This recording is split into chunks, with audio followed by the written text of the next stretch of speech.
Welcome back to another edition of Weekly Sports Talk. With Kalehl Brown, I'm your host, Jared Hilton. National championship games taking place the last couple nights. Last night the girls played. Brittany Griner and the Baylor Bears defeated Notre Dame 80-61. Both teams were the number one seeds. I think Baylor definitely the favor in that game, coming out with that 19-point victory. Brittany Griner just takes over, and she just really can't be stopped. How did you see that game playing out, and how much did Brittany Griner affect that game, and how dominant was she? Yeah, she played a really good game.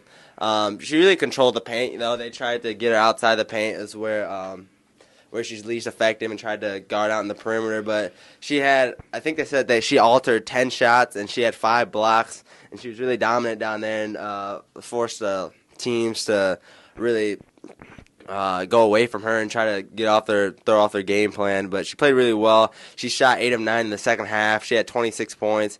I think she had like 11 boards too, double-double. She was just probably the best player in all of women's college basketball, and she played a really good game. And so did other players like Odyssey Sims for Baylor basketball, and they contributed really well and played a great game. Ended up winning that game almost 20 points. So I guess we can expect Brittany Griner to be going to the WNBA, which in other words means we'll never hear about her again. Monday night in the men's game, Kentucky defeated Kansas by a score of 67-59.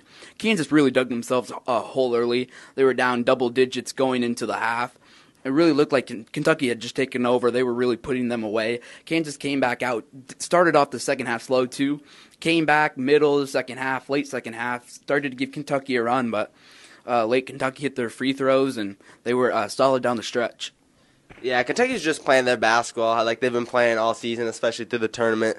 They've been playing at their best or highest level. They've been shooting 50% from the field all throughout the tournament, hitting free throws down the stretch, and that's what they did. They just secured this game. They were the better team, I think. They're up by double digits the whole time until Kansas kind of made a run like they've always do in the second half during the tournament. But, Kentucky I just thought was the best team in the country. When you could tell when they played in the tournament, they came ready to play national championship game, and Kansas didn't shoot the ball very well from the get-go. They had a lot of shots blocked. Anthony Davis played a great game defensively, and Deron Lamb hit a lot of shots, and Marquise T got the Kentucky going and their offense running, and they just couldn't be stopped.